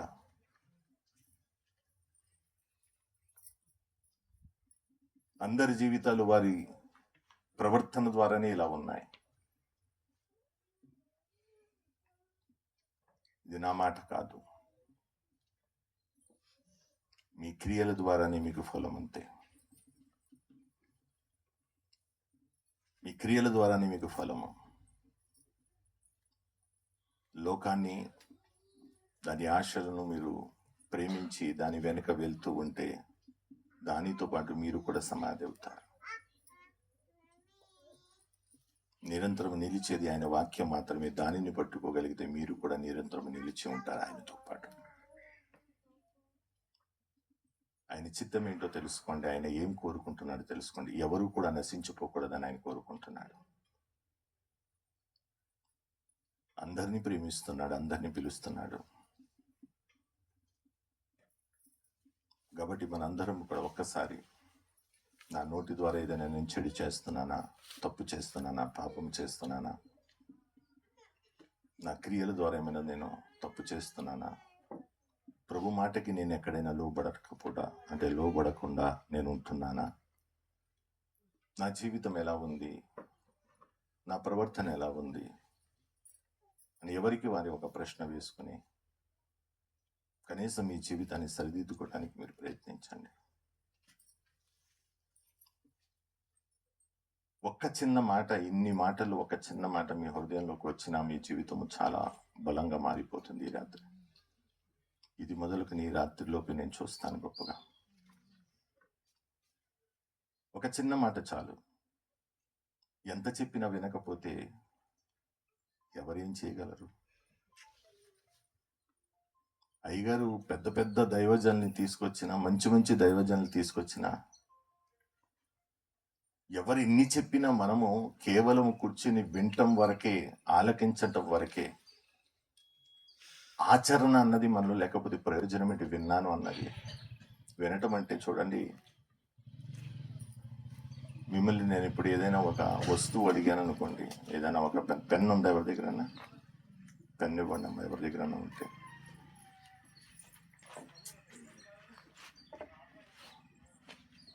ఇప్పుడు నేను ఒక మాట మీకు చెప్పాను కదా, ఏమన్నాను? మీ దగ్గర పెన్ ఉంటే. ఇప్పుడు ఎవరిచ్చారు? అయ్యగారు. రెండోది మీరు వచ్చారు. విన్నవారు ఎవరు? అందరూ. ఈ అందరూ విన్నటువంటి దాన్ని ఏమంటారంటే ఆలకించారంతే, మీరు వినలేదు. విన్నవారు దైవజనులు, తర్వాత సహోదరి. అంటే ఈరోజు మీరందరూ వింటున్న ఈ వాక్యము మీరు క్రియ దాల్చితే, ఇప్పుడు క్రియ దాల్చినట్లుగా, మిమ్మల్ని లేమన్నప్పుడు లేచి, నడవమన్నప్పుడు నడిచి, ఏమండి, పాపములు ఒప్పుకోమన్నప్పుడు ఒప్పుకొని, విడిచిపెట్టమన్నప్పుడు విడిచిపెట్టి, ఆయన వెంబడించమన్నప్పుడు వెంబడించి, ఆయన చిత్తాన్ని తెలుసుకుని మీరు నిలిచి ఉన్నప్పుడు మాత్రమే మీరు ఆలకిస్తున్నారు అన్న సంగతి గుర్తుపెట్టుకోండి.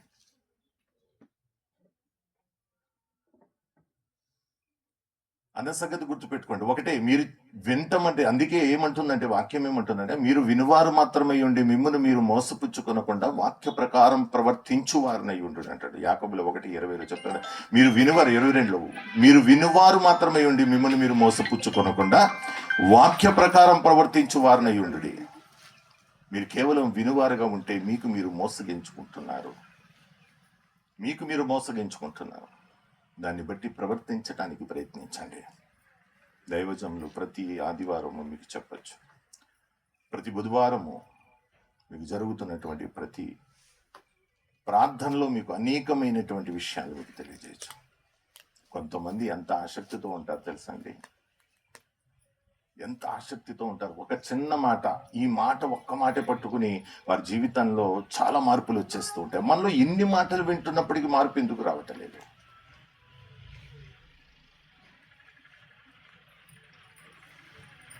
కారణం ఒకటే, నిలబడాలని అందరికీ ఉంటుంది. నిలబడకపోవటానికి కారణం ఏంటంటే శ్రమలు.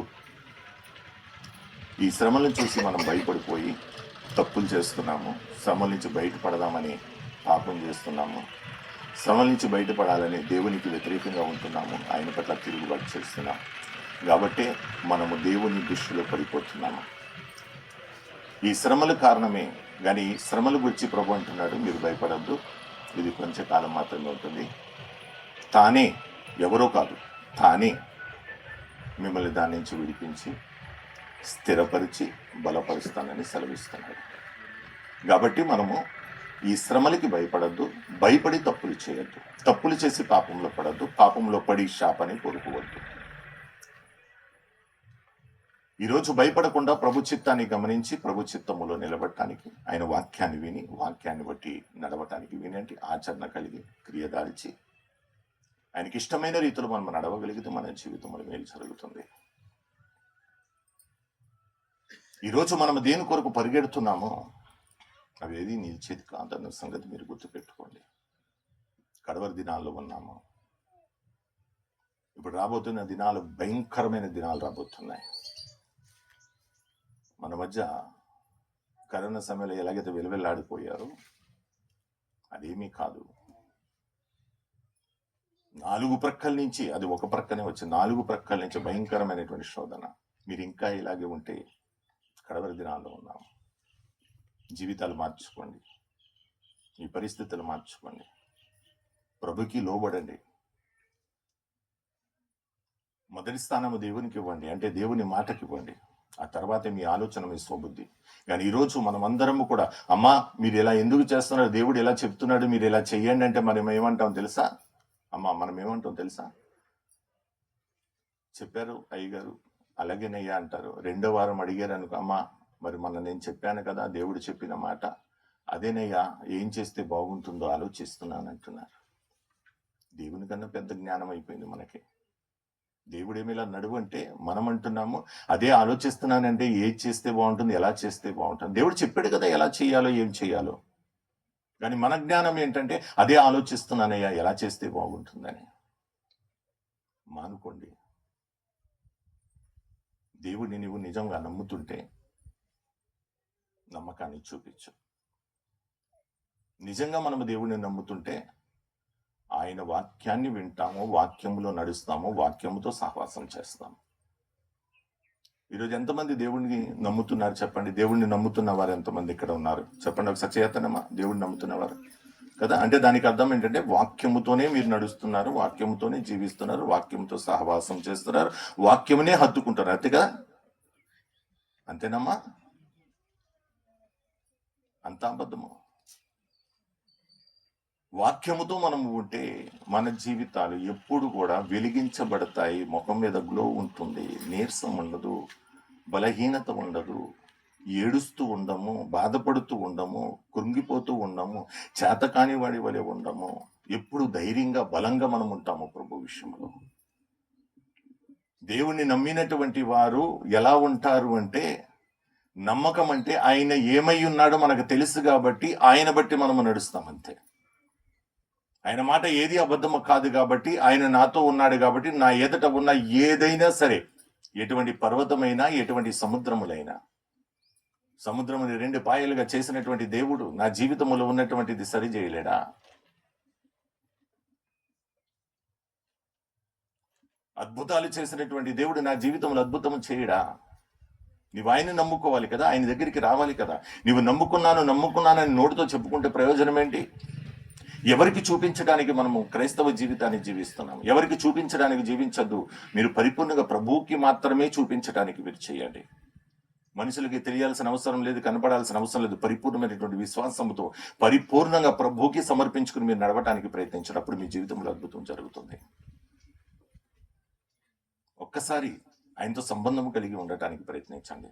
అప్పుడు చూడండి మీ జీవితంలో ఏ కార్యం జరుగుతుందో. దేవునికి స్తోత్రం, హల్లెలూయా. అప్పుడు మాత్రమే మీ జీవితంలో గొప్ప మేలు జరుగుతుంది. అందరము పరిపూర్ణంగా ఒకటే దృష్టిలో పెట్టుకోండి.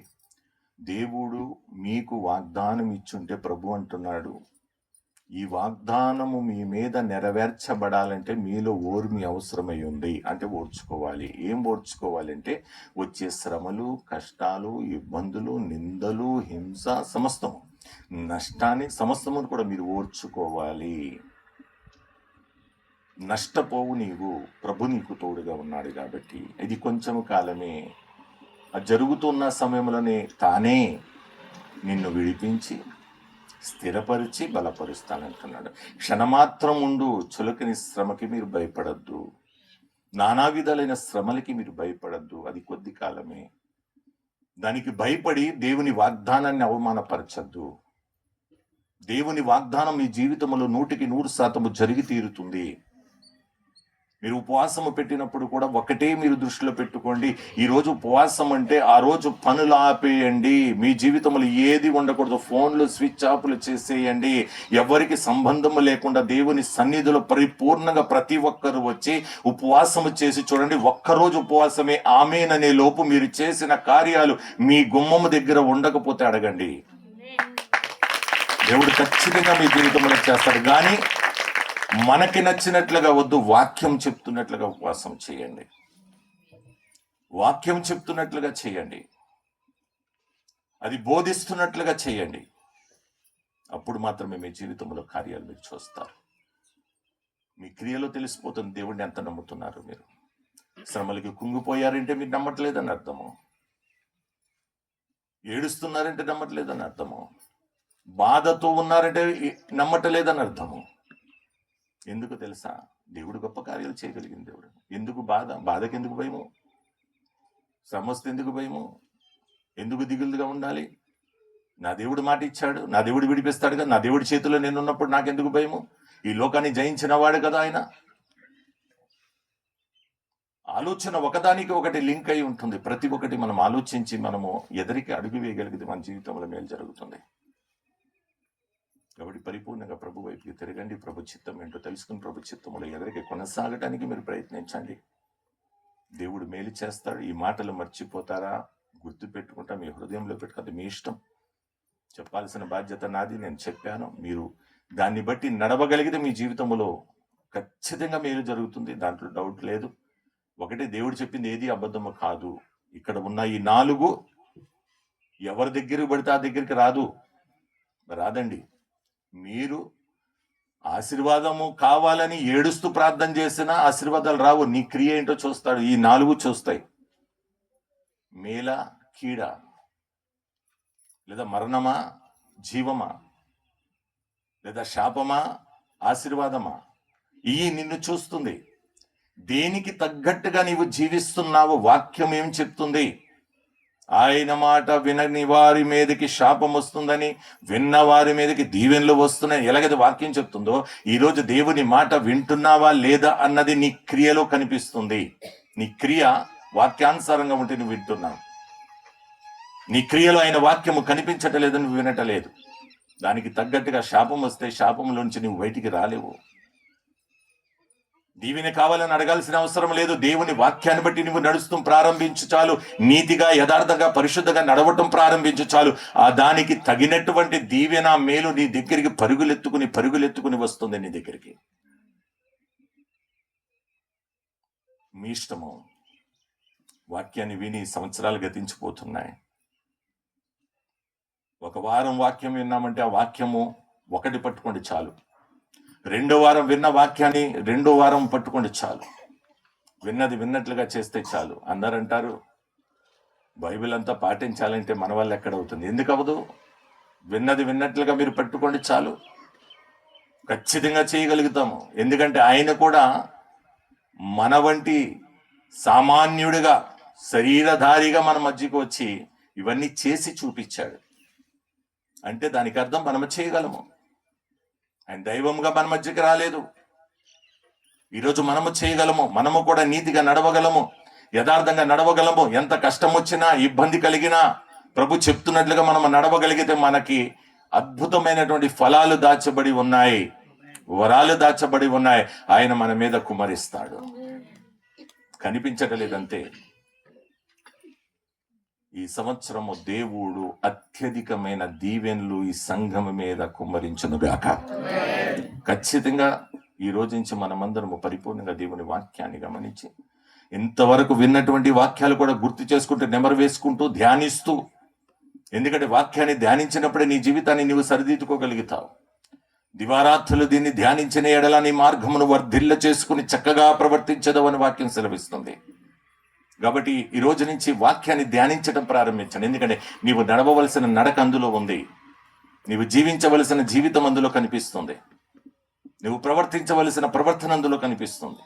నువ్వు ఎలా జీవించాలో, ఎలా ప్రవర్తించాలో సమస్తం అందులో కనిపిస్తుంది. కాబట్టి వాక్యం ఏమి చెప్తుందని వాక్యం వైపుకి తిరిగి వాక్యాన్ని బట్టి నడవటానికి మనందరం ప్రయత్నించుకుందాం. మన జీవితాన్ని ఎవరో మార్చడు. ఏదో ఎవరో వచ్చి ప్రార్థన చేస్తే జరిగిపోదు. నీవు మారితే ప్రార్థన పనిచేస్తుంది. మేము చేసే ప్రార్థనలు మీలో పని చేయాలన్నా మీ ప్రవర్తన మారాలి, మీ ఆలోచన మారాలి, మీ విధానం మారాలి, మీ క్రియ మారాలి. అప్పుడే ఈ ప్రార్థనకి ఫలము మీకు దొరుకుతుంది. మీరు చేసినా, మేము చేసినా, ఎవరు చేసినా మనము మారకుండా ప్రభువాని కన్నీరు కారిస్తే ప్రయోజనం లేదు. ప్రభు అంటున్నాడు, నేను చెప్పు మాటల ప్రకారం మీరు చేయక ప్రభు నన్ను పిలుచుట ఎందుకని అడుగుతున్నాడు. కాబట్టి ఈరోజు ఎలా నడవాలో, ఎలా జీవించాలో మీకు మీరు నిర్ణయం తీసుకుని ప్రభు చిత్తాన్ని గమనించి ప్రభు చిత్తంలో నడవటానికి మీరందరూ ప్రయత్నించండి. మీ జీవితంలో మేలు జరుగుతుంది. అందరు తలలో ఉంచండి, ప్రార్థన చేసుకుందాం.